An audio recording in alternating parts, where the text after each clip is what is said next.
have spared the time, despite your hectic schedules, to be here. I have one announcement to make, and this relates to the forthcoming visit of the External Affairs Minister to Tehran. The External Affairs Minister, Shri Salman Khurshid, will be traveling to Tehran tomorrow.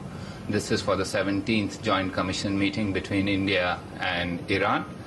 He will be co-chairing the Joint Commission with his counterpart, the Foreign Minister of Iran. In addition, he is also likely to meet senior officials and the political leadership of Iran, and we intend to discuss all bilateral matters. The External Affairs Minister will also inaugurate an Indian Cultural Center in Tehran and will, in addition, interact with the Indian community there.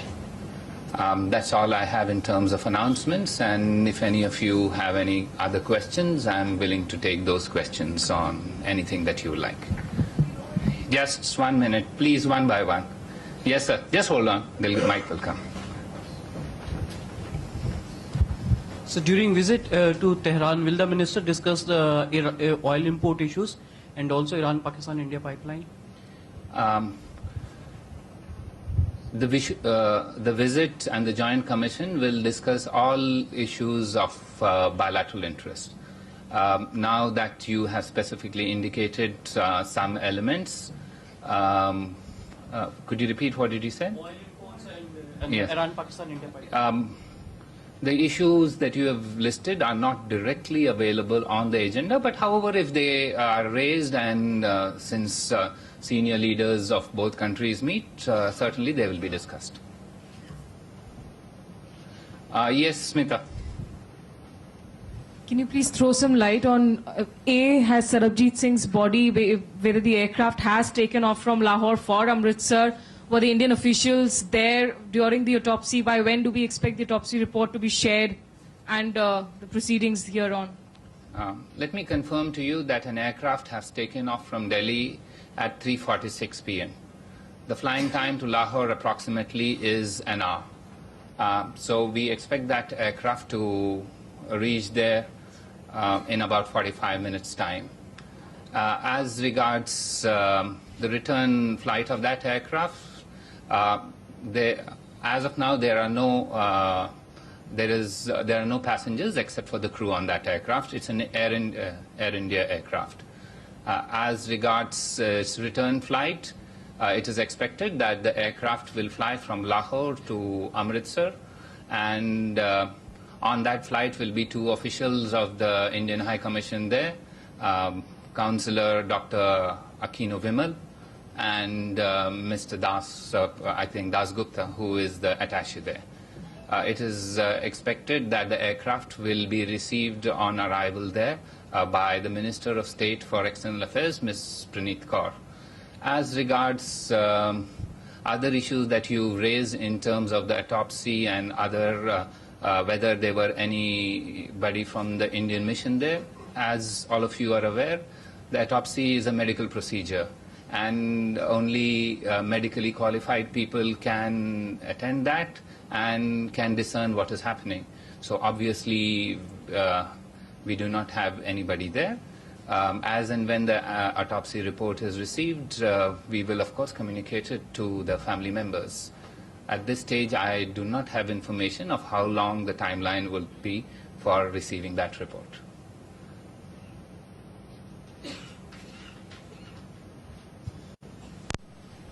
Yes, Vishal. Did Pakistan consult with India before taking Sarabjit off the life support systems, and had India asked for this kind, for being informed before the life support systems were taken off? I think I resent that question that you ask us, that we would ever be consulted on such a matter and we would ever be party to such a decision. I mean, please understand that all of us have been toiling to try and ensure that an Indian citizen's life is helped. And do you think that this sort of a issue will ever be raised with the Indian High Commission? So I think this issue is just off the table. Never was this an issue.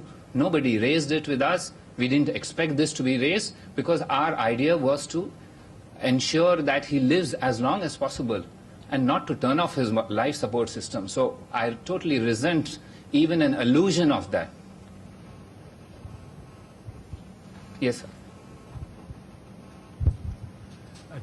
चीन को लेकर किस तरह की इस time आपकी तरफ से तैयारी चल रही है कूटनीतिक तौर पर, क्योंकि किसको लेकर? चीन से जो आपकी बात चल रही ऐसा है। करते हैं, एक इस मुद्दे पर पूरे सवाल का जवाब दे देते हैं, उसके बाद फिर और दूसरा मुद्दा लेते हैं। और किसी को?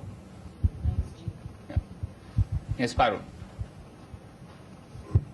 Is there any thinking within the government to take up Sarabjit's case politically? So far, we've seen diplomats talk with diplomats.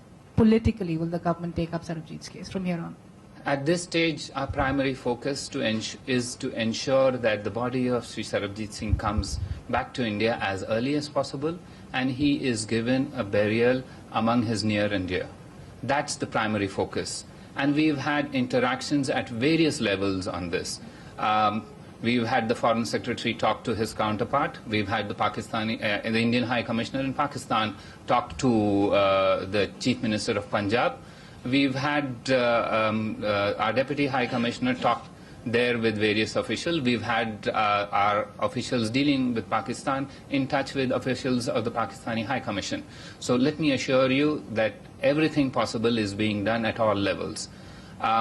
If there is a requirement of anything else that requires a further initiative at any level, I'm certain there would not be any hesitation in any segment of the Indian state to provide assistance or to ensure that our goals are met in this context.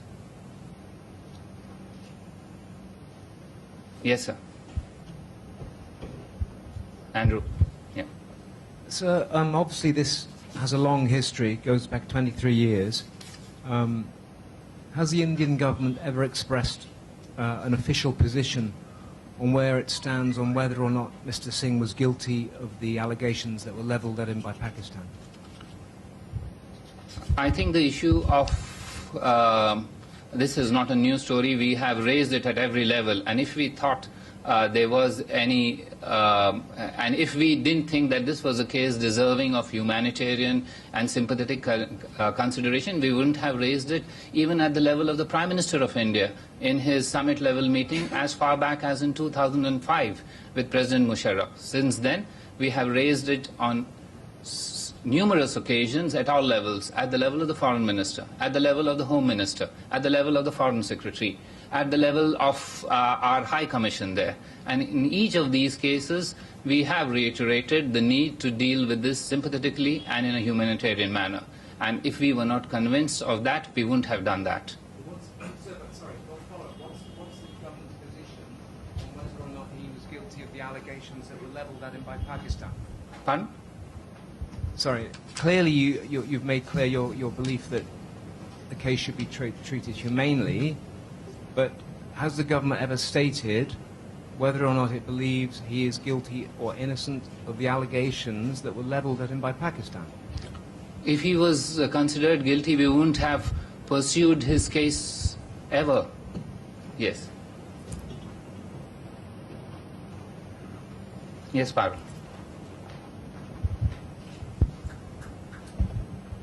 Do you think that the Pakistani government or the jail authorities did enough to provide Sarabjit Singh security while he was in prison? You know, it is the norm worldwide that ensuring the safety and security of prisoners, and this includes Sarabjit Singh, when they are incarcerated in prison, is the responsibility of the state authorities.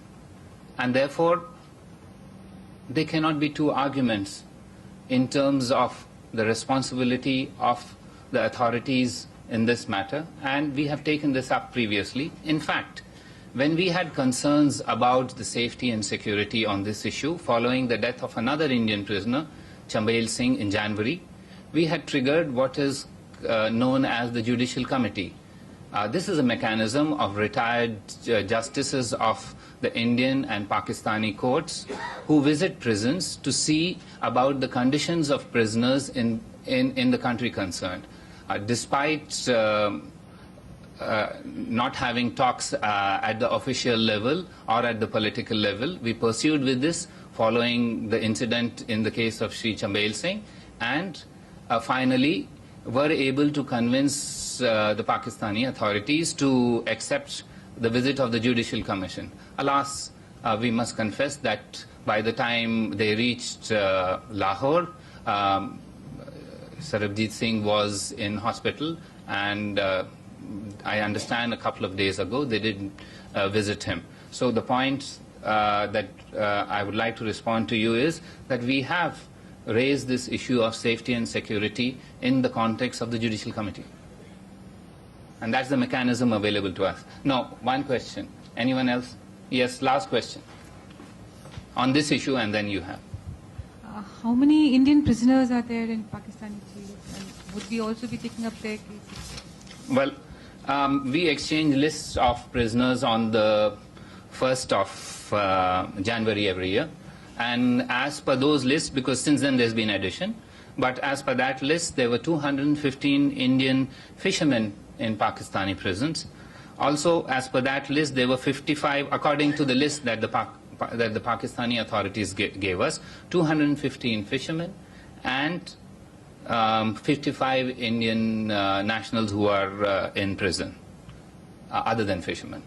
So that's the list. However, since then there have been an accretion in these categories, but this is a work in progress. But I think if you take the baseline as 1st of January, that's where it is.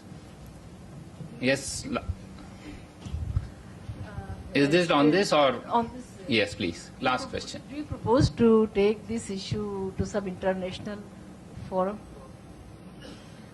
India and Pakistan are wedded to bilateralism, and you are all aware of our long-stated position on that. And we know each other well, we understand each other well, and we will continue to follow the pattern that has governed our relationship in the past. Yes, ma'am.